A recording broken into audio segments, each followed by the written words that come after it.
Hola a todos. Aquel día de 1565 se encontraban en el monasterio del Escorial Juan Fernández Navarrete, el Mudo, y su preceptor, Fray Vicente.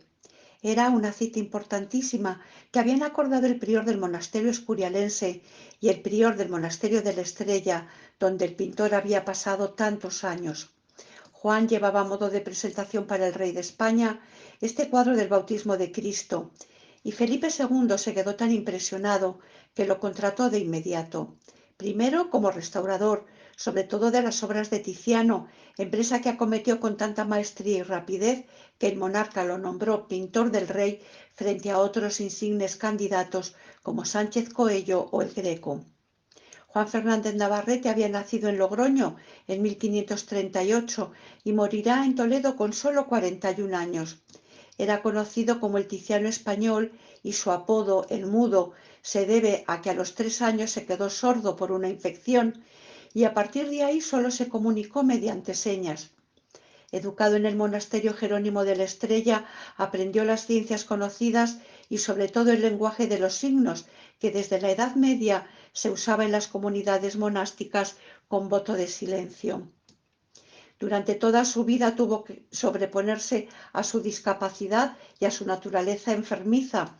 Todavía adolescente marcha a Venecia a estudiar y también a Nápoles y a Roma, absorbiendo diversas influencias que él convertirá en algo propio, moderno, pero sobre todo rompedor en su momento y de quien aprendieron todos los pintores de la época. Tuvo una relevancia definitiva en el Renacimiento español, pero hoy es un pintor casi olvidado. Como curiosidad os diré que su epitafio lo escribió el propio Lope de Vega y decía así: no quiso el cielo que hablase porque con mi entendimiento diese mayor sentimiento a las cosas que pintase, y tanta vida les di con el pincel singular que como no pude hablar, hice que hablasen por mí. Y ahora miremos la obra. ¿Veis la monumentalidad de la anatomía de Cristo y ese color acrisolado? Creo que toda ella recuerda mucho a Miguel Ángel, pero nuestro pintor la ha teñido de sencillez, precisión y ligereza. Ahí está el Bautista con el manto rojo, vertiendo el agua sobre la cabeza de Jesús antes de que el Espíritu, en forma de paloma, se pose sobre él, y los ángeles en torno al Creador, que parece irrumpir y al que escuchamos hablar. Todo le da a la escena ese aura espiritual que nos llena de admiración y de piedad. Este bautismo lo podemos ver en el Museo del Prado, pero el grueso de su obra está en el Monasterio del Escorial. En un paseo por el templo que os recomiendo muchísimo, podréis ver el monumental lienzo de San Pedro y San Pablo, el martirio de Santiago tan sangriento y tan celebrado por el propio rey, una sagrada familia de tierno realismo, un nacimiento que resulta absolutamente actual y una aparición de Cristo a su madre impensable en aquellos días, tanto por el tema como por el tratamiento. Esta será la última obra que pintará y que nunca entregó al monarca. La dejará junto a otros dibujos y bocetos con una simple nota: cosas para el rey, mi señor. El tema del bautismo está ampliamente descrito en los evangelios y ampliamente tratado en la historia de la pintura. Hace pocos días hemos leído el relato de este acontecimiento histórico que tuvo lugar al otro lado del Jordán, en Almagtás, y que San Lucas narra así.